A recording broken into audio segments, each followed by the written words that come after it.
Previously on The Collected.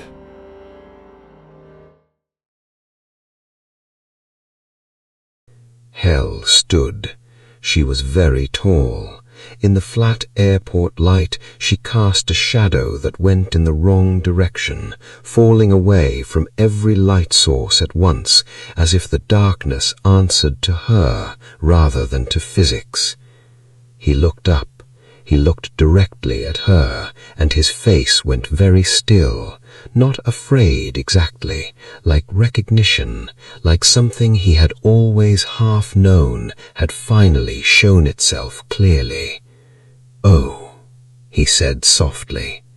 Hell sat beside him. She didn't touch him.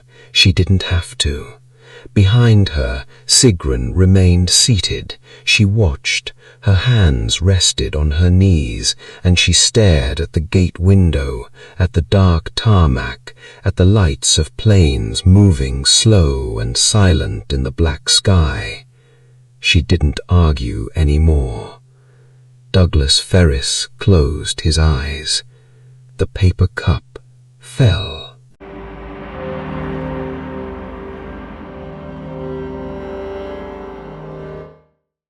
The Last House on Fenwick Road. The neighborhood had been dying for years before Margaret Osei did. It happened the way these things always happen in places like this, slowly, then all at once. The factory closed, the young people left, the houses sat with their curtains drawn like eyes that had given up. By the time Margaret was 81, she was one of 4 people left on her street, and she knew the others only by the sounds they made. A television through a wall, a cough in the morning, a door that needed its hinges oiled. She didn't mind. She had her garden. Even in November she was out there, wool coat, rubber boots, her hands in the cold earth. The mailman, who still came on Tuesdays, thought she was extraordinary. He didn't know that she came outside because the inside of the house had gotten very loud lately. Not with sound, but with memory, which is louder than anything. She was kneeling by the rose bushes when she heard the gate. She didn't look up right away. The gate creaked the way it always had, the way it had when her husband came home, when her children ran through it, when the grandchildren visited before the visits got shorter and stopped. She had stopped oiling it on purpose. But this time was different. She looked up. Hell stood at the end of the garden path. The November light seemed to avoid her, pooling around her feet rather than falling on her, the shadows of the bare trees bending slightly in her direction, as if even light and dark observed some protocol around her. One side of her face was pale as the frost on the grass, the other was deep and dark and ancient. She was very still, and the stillness had mass to it, weight, the way the air has weight before a storm that has been building for a long time. Sigrun stood beside her. She was already looking at the garden with the focused attention she brought to everything, cataloging, assessing, building the record in her head before anyone had said a word. Margaret looked at them for a long moment. She was not a woman who frightened easily. She had buried a husband, a son, and a best friend of 40 years. She had looked into this particular darkness enough times to stop flinching from it. "You're early. I haven't finished the beds." Hell tilted her head slightly. "You said that last autumn." Margaret made a sound that was almost a laugh. She pressed her hands into the earth and pushed herself to her feet, her knees complaining. She brushed the dirt from her palms and looked at the rose bushes, bare and skeletal, just dark canes against the gray sky, but she knew what was underneath.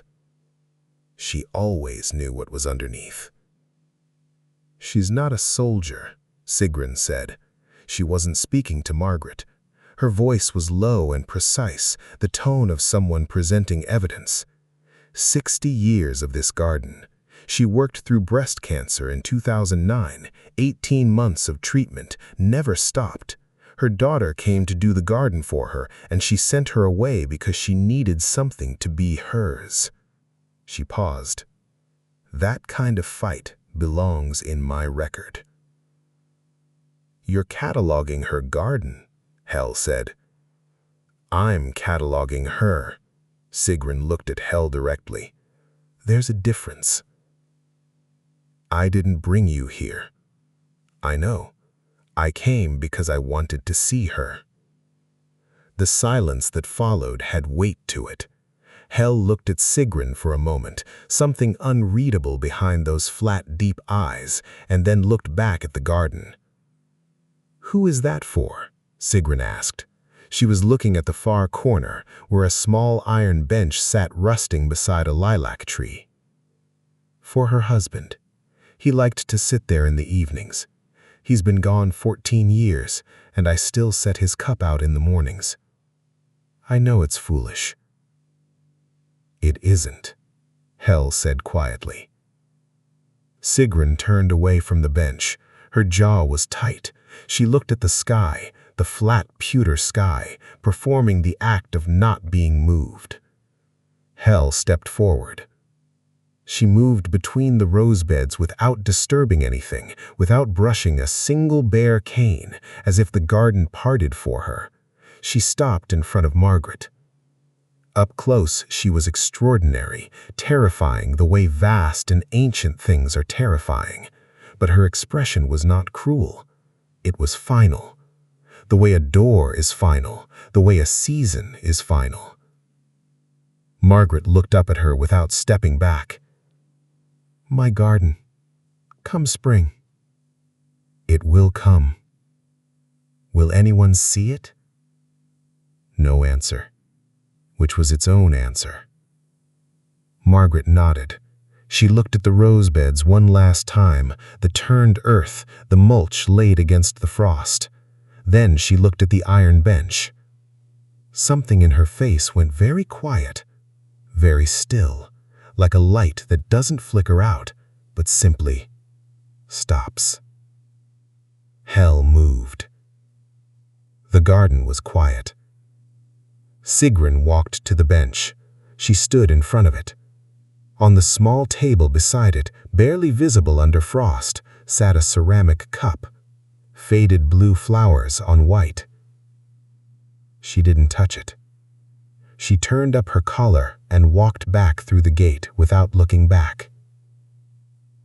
The gate creaked once, then was still. On the next episode of The Collected.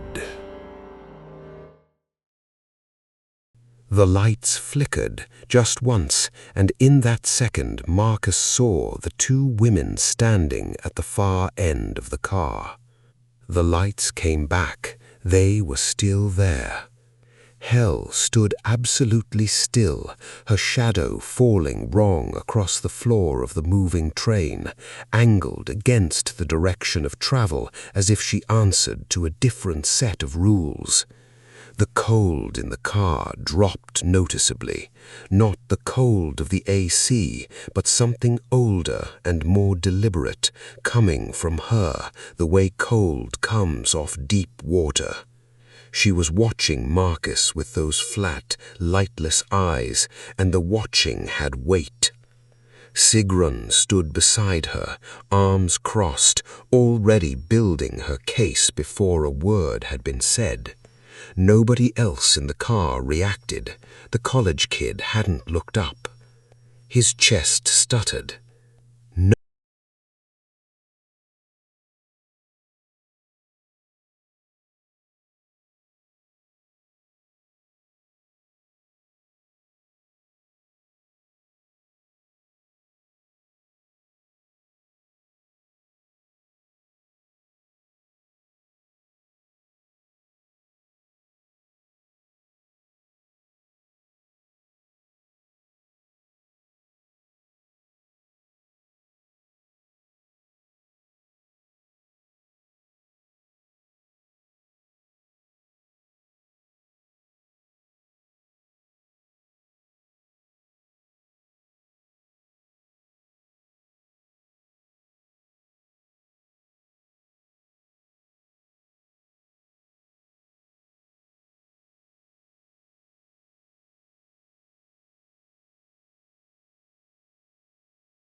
Please like and subscribe.